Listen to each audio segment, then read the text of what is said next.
우리 정광 목사님의 그 말씀표 먼저 봐야죠. 정광 목사님 말씀표 12쪽에 있는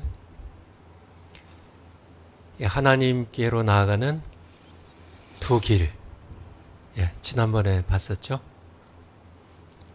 정광 목사님 말씀표. 지난번에도 봤듯이 아벨의 제사와 이 가인의 제사, 이 두 제사를 보면서 하나님께로 나아가는 두 길이라는 그러한 해석은 정말 이렇게 특이하기도 하고 놀랍기도 한 그런 해석이에요. 제사를 드리는 제단이 하나님께 나가는 두 길이다. 그를 아벨의 제단과 가인의 제단을 통하여 오늘 두 번째 시간인데요. 참 우리 정화 목사님의 이 설교를 함께 우리가 잠깐 우리 시작하기 전에 좀 듣기도 했지만은 참 하나님께 감사드리고 또 우리 정화 목사님께 감사드리고요.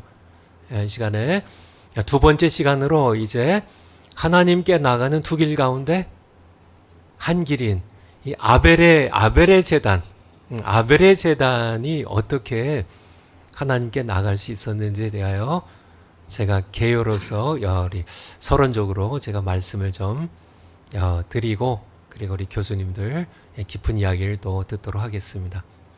파워포인트 제가 준비한 거 한번 틀어주시겠어요? 이제 하나님께 나아가는 두 길 가운데 이제 첫 번째 길이 이제 아벨의 길입니다.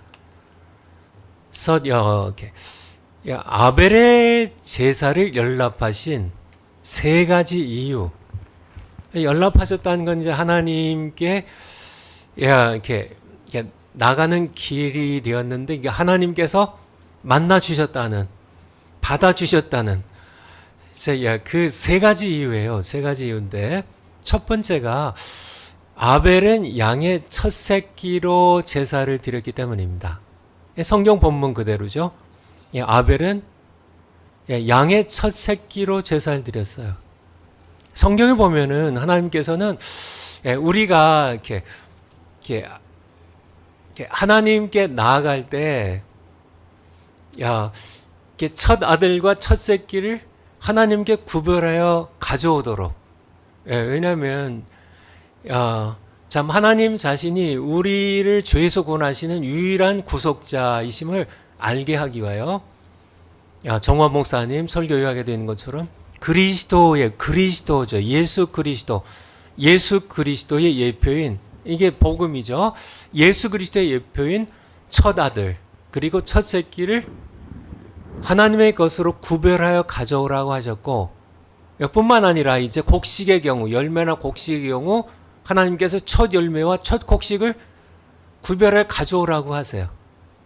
왜냐하면 우리가 이 첫 열매와 첫 곡식을 하나님께 드리면서 만물을 창조하신 하나님, 또 만물을 우리에게 주시는 소유주이심을 우리로 알게 하기고 또 인정하게 하기 위하여 그렇게 하시죠. 우리 성경 우리 몇 군데 한번 찾아보면요. 출애굽기 13장 2절 한번 보죠. 출애굽기 13장 2절. 출애굽기 13장 2절.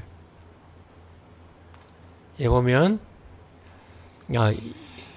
이스라엘 자손 중에 사람이나 짐승이나 물어나고 초태생은 다 거룩히 구별하여 내게 돌리라. 이는 내 것이니라. 이렇게 말씀하시죠. 그러니까 사람이나 짐승이나 양이나 초태생은 다 거룩히 구별해서 내 것이니까 내게 가져오라고 이렇게 말씀하시죠. 그래서 하나님께서 애굽에 10가지 재앙을 내리실 때 10번째 재앙이 맏아들과 초태생을 전부 심판하시는 그런 재앙에 이제 그 재앙을 하실 때 이제 6월절의 밤이죠. 그때 하나님께서는 이스라엘의 맏아들과 초태생, 이 짐승의 초태생을 다 구별해서 살려주셨죠. 하나님 말씀하신 겁니다. 내가 구원자, 내가 유일한 죄의 구속자이니까 너희가 초태생을 내게 가져오라고. 가져오라고. 야, 우리 신명기 한번 볼까요? 신명기 15장 19절. 신명기 15장 19절. 신명기 15장 19절. 신명기 15장 19절. 신명기 15장 19절. 예. 너는 우양의 처음 난 수컷은 구별하여, 수컷, 첫 새끼는 구별해 네 하나님 여호와께 드릴 것이니 네 소의 첫 새끼는 부리지 말고. 왜? 하나님 것이니까요. 내 양의 첫 새끼의 털은 꺾지 말고. 왜요? 하나님께 돌려야 할 하나님의 것이니까. 이제 앞서 우리 출애굽기 13장 2절 말씀과 동일한 그런 말씀이죠. 우리 신약 성경으로 한번 한 군데만 찾아보죠. 시간 좀 절약하기 위해서. 히브리서 1장 6절. 히브리서 1장 6절. 또 맏아들을, 이 맏아들이 누구예요? 그 앞서 말씀하셨던 예수 그리스도죠. 예수 그리스도. 예수 그리스도 맏아들을 세상에 다시 들어오게 하실 때에 하나님의 모든 천사가 저에게 경배할지어다 말씀하시며, 예수님을 맏아들로요. 맏아들로. 이것도 한번 찾아보는 게 낫겠네요. 로마서 8장 29절. 로마서 8장 29절. 좀 안 찾아보려고 했었는데요. 찾아보는 게 좋겠네요. 하나님이 미리 아신 자들로 또한 그 아들의 형상을 본받게 하기 위하여, 그 아들이 누구예요? 예수 그리스도시죠. 미리 정하셨으니 이는 그로 많은 형제 중에서 맏아들이 되게 하려 하심이니라. 히브리서 1장 6절에 있는 것처럼 맏아들을 세상에 보내, 예수 그리스도 맏아들로요. 맏아들로. 그러니까 출애굽 시절에 그러니까 첫 아들들, 첫 아들과 그리고 첫 새끼들은 왜 하나님께서 내게 돌리라고? 예수 그리스도의 예표예요. 예표. 예수 그리스도의 예표예요. 예표입니다. 그래서 우리 곡식에 대해서도 한번 찾아볼까요? 출애굽기 34장 26절. 출애굽기 34장 26절. 너의 토지 소산에 처음 익은 것을 가져다가 너희 하나님 여호와의 전에 드릴지며. 처음 익은 거예요. 토지 소산에, 열매든지 밀이나 보리든지 토지 소산에 처음 익은 것을, 첫 추수를 가져다가 하나님께, 왜냐하면 그것이 만물이 다 하나님의 것이지만은 하나님께서는 내가 창조자이고 내가 만물의 소유자임을 너희가 인정하려면 만물을 너희에게 주지만은 처음에 첫 새끼와 첫 소출을 내게 가져오라고, 첫 추수를 가져오라고 말씀하고 계신 겁니다. 잠언 3장 9절. 거기 하나만 더 보죠. 잠언 3장 9절. 잠언 3장 9절. 네 재물과 네 소산물의 처음 익은 열매로 여호와를 공경하라고. 왜냐하면 하나님께서 그걸 가져오라고, 그것은 내 것이라고 말씀하셨기 때문입니다. 우리 파워포인트 한번 가보죠. 파워포인트로 정리를 해줘. 그런데 가인은, 그러니까 성경에 보면 가인은 첫 열매를 가져오지 않고요, 그냥 자기가 이렇게 지은 땅의 소산의 일부를 그냥 가져다 드립니다. 근데 가인의 제물과 달리 아벨은 양의 첫 새끼를 구별해 드렸기 때문에 하나님께서 기뻐 받으신 제물이 됐다는 얘기입니다. 성경 한번 보죠. 창세기 4장 3절. 창세기 4장 3절. 세월이 지난 후에 가인은 땅의 소산으로 제물을 삼아. 여기 보면은 첫 열매, 첫 곡식이라는 말이 없어요.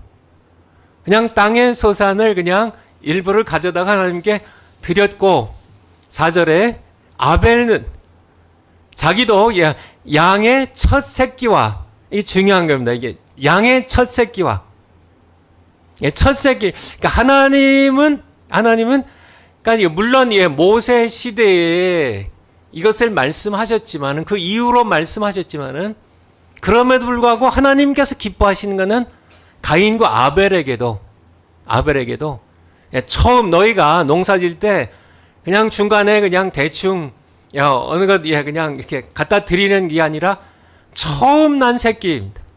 처음 추수한 것을 하나님께서는 그것은 만물이 다 내 것이지만은 그것을 내게 거룩하게 구별하여 내게 가져옴으로 내가 너희를 살리는 너희를 만물에게 너희에게 만물을 주는 그런 창조주임을 너희가 이 제물로 드리라고 그것을 내가 기뻐한다고 내가 그것을 내 것이라고 이렇게 말씀하셨다는 거예요. 그러니까 이게 왜 아벨의 제사 받으시고 가인의 제사는 거부하셨나? 가인은 그냥 농사 지은 거에 그냥 대충 하나님께 드렸지만은 아벨은 첫 새끼를 드렸다는 겁니다. 파워포인트 그 다음 장이요.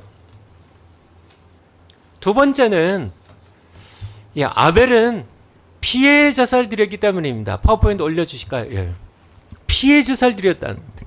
정화 목사님 설교의 핵심, 중심 내용이죠. 아벨은 피해 제사를 드렸기 때문입니다. 좀 설명드리면, 가인은 양식을 얻기 위해 농사를 지었지만, 가인은 농사를 지었죠. 농사를 지었는데, 양식을 얻기 위해서요. 왜냐하면 창세기 3장 17절에 보면 하나님께서 아담을 저주하시면서요. 너는 얼굴에 땀을 흘리면서 땅을 일구어서 땅의 소산을 먹고 살라고 그렇게 농사지어서 먹고 살라고 말씀하셨으니까 가인은 농사를 이렇게 양식을 얻기 했지만은 아벨은 당시에 양식으로 먹을 수 없었는데 왜 양을 쳤을까? 창세기 9장 3절부터 6절에 보면 노아 홍수 이후에 하나님께서는 이제 이렇게 양이나 소나 이런 것들을 가축을 먹도록 허락하세요. 노아 홍수 이전까지는 하나님께서 창세기 1장에 우리에게 이 곡식만 열매만 씨 맺는 채소와 그리고 과일과 이 곡식만 먹도록 허락하셨거든요. 그러니까 아벨은 노아 홍수 전의 사람이니까 양을 잡아먹을 수가 없어요. 하나님 허락하신 것이 아닌데. 그렇다면 왜 양을 쳤을까? 가죽옷을 지어 입기 위함도 있었겠지만 왜냐하면 창세기 3장 21절에 보면 정화 목사님 설교도 나온 것처럼 아담과 하와가 이제 에덴 동산에서 쫓겨날 때 하나님께서 가죽옷 지어 입히셨잖아요. 그래서 양을 왜 쳤을까? 옷 입으려고 가죽 벗겨서 그럴 이유가 되겠지만은 더 중요한 목적은 하나님께 피해 제사를 드리기 위함이었을 것이라는 창세기 4장 4절 아까 봤죠. 아벨은 자기가 이제 치던 양의 첫 새끼를 하나님께 제물로 드리는 이 이제 피해 제사죠. 피가 있는 제사입니다. 그래서 양을 쳤을 것을 우리가 성경으로 우리가 볼 수가 있습니다. 우리 신학적으로 보면 아담을 통해 세상에 죄가 들어오므로 가인과 아벨을 포함하여 모든 사람이 죄인이었습니다. 로마서 5장에 나오죠. 한번 확인을 해볼까요? 그래도 로마서 5장 12절 한번 봐주세요. 로마서 5장 12절. 로마서 5장 12절. 이러므로 한 사람으로 말미암아 죄가 세상에 들어오고 이 한 사람이 누구예요? 아담입니다.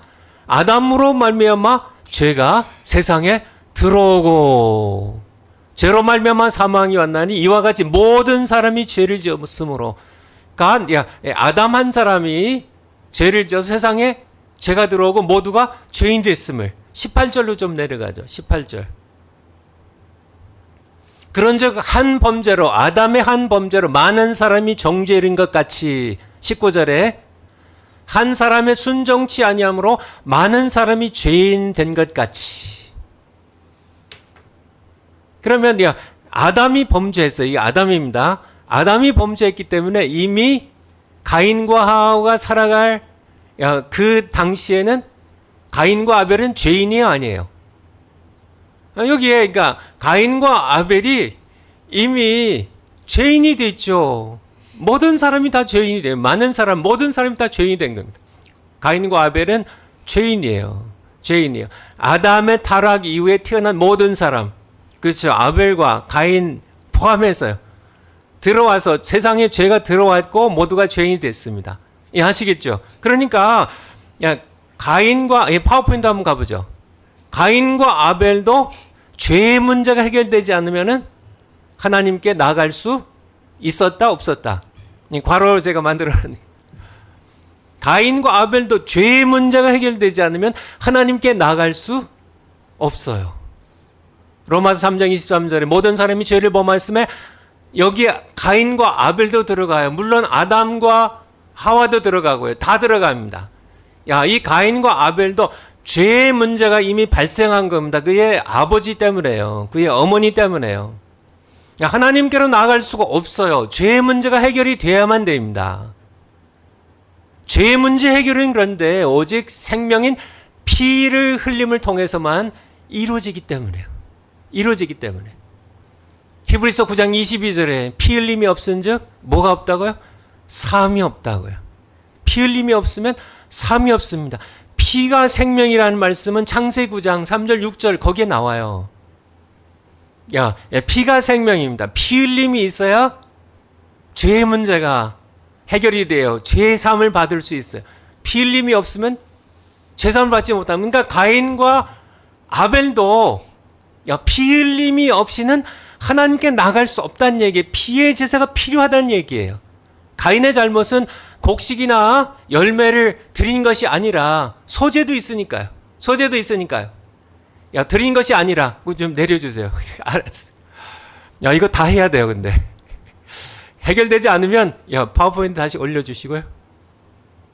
하나님께 나갈 수 없어요. 없어요. 죄의 문제가 해결이 돼야 되는데요. 가인의 잘못은 열매나 곡식을 드린 것이 아니라 피의 제사를 드리지 않은 것에 있습니다. 죄의 문제가 해결되지 않았기 때문에 가인의 제사는 연락받지 못했어요. 창세기 4장 7절 한번 보죠. 창세기 4장 7절. 창세기 4장 7절. 내가 선을 행하면 어찌 낯을 얼굴을 들지 못하겠느냐. 선을 행치 아니하면 죄가 문에 엎드리느니라. 죄의 소원은 내게 있으나 너는 죄를 다스릴지니라. 지금 가인의 상태는 죄의 문제가 해결되지 않은 상태예요. 피의 제사가 없었기 때문입니다. 아벨의 제사가 하나님께 연락된 두 번째 이유는 아벨은 피의 제사를, 양의 피의 제사를 그리스도의 예표인 양의 피의 제사를 드렸기 때문입니다. 파워포인트 다음 거요. 세 번째.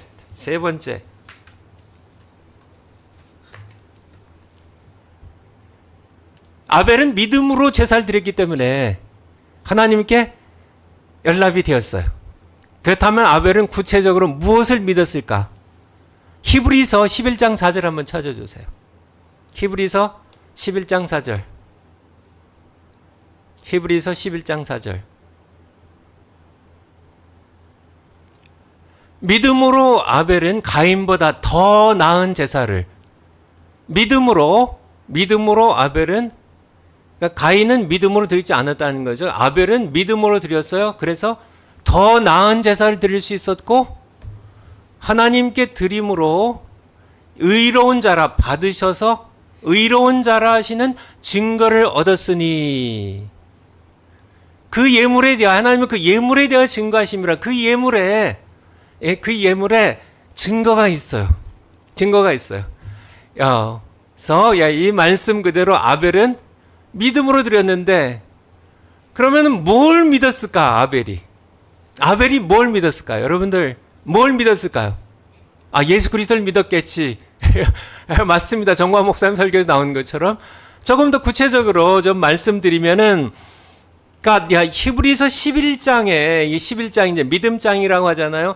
11장의 문맥 속에서 아벨은 무엇을 믿었을까? 다른 믿음의 사람들처럼 아벨로부터 시작해서요. 이렇게 에녹, 우리 노아, 아브라함, 사람 쭉 믿음의 사람들이 쭉 열거되잖아요. 이 믿음의 사람들과 함께 아벨은 무엇을 믿었냐면, 하나님께서 여인의 후손으로 이 땅에 장차 보내주실 메시아에 대한 약속을 믿은 겁니다. 메시아에 대한 약속이에요. 히브리서 11장 10절. 히브리서 11장 10절. 이는 하나님의 경영하시고 지으실 터가 있는 성을 바랐음이니라. 13절.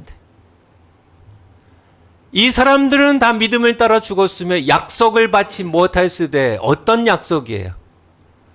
이 약속이 여인의 후손으로 이 땅에 오실 메시아, 그분이 하나님께서 경영하시고 지으실 터가 있는 성으로 우리를 인도하신다는 약속입니다.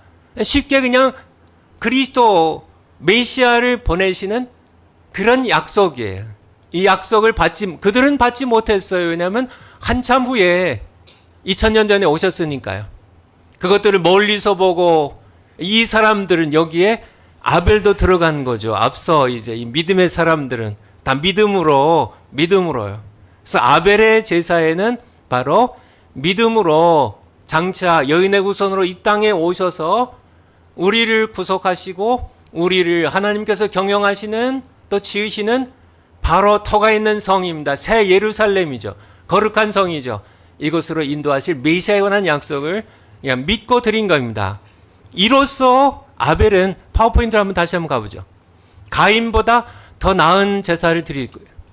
그러니까 이로써 가인은, 그러니까 믿음으로 아벨은 가인보다 더 나은 제사를 드리고, 더 나은 제사가 무슨 뜻일까요? 하나님께서 연락하신 제사가 더 나은 제사예요. 하나님께로부터 의로운 자라 하는 증거를 받았는데, 의로운 자라는 뜻이 성경적으로요, 조직신학적으로 죄사함을 받은 자입니다. 의로운 자는 의로워서 의로운 자가 아니라 의롭다 칭함을 받은, 죄사함을 받은 자들. 로마서 3장 22절에서 25절에 나오죠. 아벨이 믿음으로 드린 양의 첫 새끼는 맏아들로 이 땅에 오셔서 단번에 영원한 속죄 제사를 드리신 예수 그리스도의 예표임을 히브리서 9장에서 우리에게 말씀해 주고 계세요. 파워포인트 다음 거예요. 좀 이렇게 짧게 하도록 하겠습니다. 이제 이게 마지막 건데요. 우리가 하나님께 나가는 두 길이 있다고 말씀하시죠. 두 길입니다. 두 길. 두 길인데, 아벨의 길로, 우리가 가인의 길로 나가지 말고, 이제 가인은, 다음 시간에 우리 교수님들과 함께 나눌 텐데요. 아벨의 길로 하나님께 나가자는 얘기예요. 첫 번째 추수감사절이 이제 이번 주일이에요.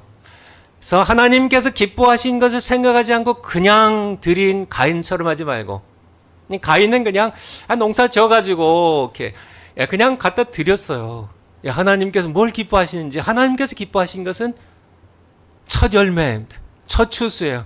양의 첫 새끼예요. 하나님께서 기뻐하신 양의 첫 새끼를 구별해드린 아벨처럼 하나님께서 기뻐하실 가장 소중한 것을 예물로 구별하여 추수감사들이 하나님께 드리는, 그래서 연락을 받는 여러분들이 되시기 바라고요. 두 번째, 아벨처럼 하나님의 어린 양, 그리스도의 피가 있는 예배를 드리자. 정관 목사님의 오늘 설교에도 나와 있죠. 그리스도가 없는 예배는 예배가 아닙니다. 그리스도가 있다는 얘기는 그리스도의 피가 흐르는요, 그리스도의 속죄의 피가 흐르는요, 그런 예배를 우리가 항상 어느 예배나 드려야 될 것입니다.